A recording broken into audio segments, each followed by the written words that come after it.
Здравейте, успешни млади хора, аз съм Теодор Асенов, вече с нова пострижка, вече мога да се покажа без шапка на камерата. Днес цял ден се чудих как да го направя това видео, че да стане по-интересно. И накрая реших да направя нещо като story time, да разкажа нещо за себе си и по-скоро за това как съм се научил сам да се справям в трудните моменти. Като цяло всичко започва още когато бях малък, да кажем съм бил на 7-8. И тогава исках от нашите да ми купят колело. И както и да мрънках там един месец, втори месец, накрая ми купиха някакво колело там. Един тогава от пазара беше яко, обаче ми беше малко голямо. Обаче това не е значение. После, разбира се, за всяко едно колело нормално се спука гумата. И тогава мрънках на нашия да вземе да ми оправи гумата и така нататък. Веднъж ми я оправи, втори път ми я занесе там да ми я оправят, оправим я. Обаче след това на третия път вече Тошко искаше да си кара пак колелото, естествено беше пукната гумата. И третия път мрънкаш, не мрънкаш, никой не ми оправи гумата на колелото. Затова аз тогава супер малък, викам един приятел, ще ми услужиш там с ключе гаечно 14, да мога да си развия това, да се развия болтовете от уста на гумата на колелото. И той ми даде там ключето, даде ми и помпа. Прибрах се вкъщи там. Намерих там някакъв стар силикон. Беше такъв някакъв червен, даже не знам в момента дали се продава. И си викам, с това нещо ще стане. Вадя там гумата, помпя малко.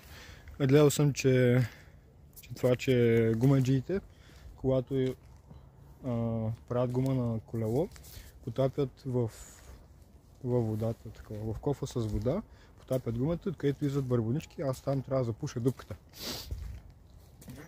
Както и да направя го това нещо, мацах там с този силикон, чаках 2 дена да залепи гумата, да стегне този силикон. Монтирах си вътрешната гума на колелото и ходих да си джиткам с приятели колело. И като цяло тогава нататък съм спрял да искам толкова помощ от родителите ми и така нататък, защото аз разбрах, че ако едно нещо наистина го искаш, просто трябва сам да действаш като цяло, за да можеш да стане това, което искаш ти. Не да чакаш на някой друг. Разбира се, в много от случаите трябва и помощ като цяло от други хора, само че не знам, аз тогава сметнах, че мога да се оправям с всичко сам, което не е така, разбира се. И това го осъзнах чак преди 1-2 години, като станах на 17-18. И точно това нещо, където нашите само веднъж са ми оправи гумата на колелото, и 2 пъти. И накрая на третия път си ме оставиха сам да се оправям. Като цяло това нещо ме научи да се оправям сам. Мога да кажа, че съм на 19 години, почти 20 години и живея самостоятелно, живея с майка си, живея с баща си. И като цяло се оправям по някакъв начин. Разбира се, когато ми трябва нещо супер много належащо и така нататък, приемам и тяхната помощ, защото чуваме се, държим се в течение за какво става на въпрос. Ама като цяло ми е по-лесно да не ги ангажирам с моите глупости и да мога да се оправям сам. Може да е трудно, може да е всичкото, само че успявам по някакъв начин. И един съвет за родителите: помагайте на децата си. В смисъл, нищо не ви коства да отделите 5-10 минути там, да покажете на детето си кое как става, кое как ще стане и така нататък.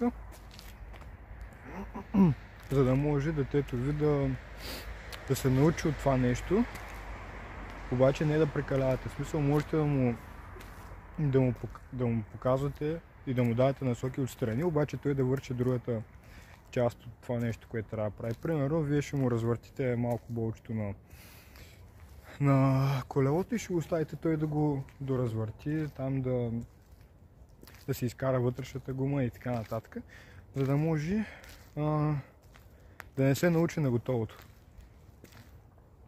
В смисъл, това ми е съвета към родителите, а към децата съвета ми е да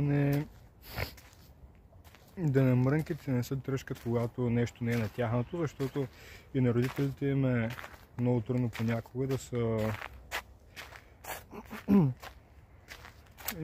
И родителите си имат трудна част от деня, примерно в работа и така нататък. И ще им е малко пренатоварено, за да се справите с вашето мрънкане и тръжкане и така нататък. И аз забравих да кажа, пак съм на нашето място тук на новата алея като цяло. Обаче този път нито една лампа не свети, това сигурно е заради снега, там нещо е станало с електричеството. И днеска се бях надъхал като цяло да снимам докато воли сняг и така нататък, обаче това след като се прибрах от работа, то снега беше спрял вече и нямаш как да снимам докато воли сняг. В смисъл да стане по-яко видео, по-красива гледка и така нататък. Сигурно си малко снежец, но не знам, обаче утре го дават минус 10 и това всичкото ще стане на лед. Пък аз живея на най-стръмната улица в Хасково и не знам, много повече дали ще може да качи моята улица. Обаче това... И да не мога, ще я спра 2 улици по-надолу и пак ще се оправя. Разбира се, че като бях лостовете, трябваше да се пробвам да потренирам, само че ми стана толкова студено на ръцете, че май няма. Разбира се, там повисях малко, да може да ми изпука гръбчето и така нататък. И това ще е за днешния клип. Ако ви е харесало, цъкнете палеца нагоре. Също така, се абонирайте и за канала. Помагате ми супер много. Чао, тема толкова.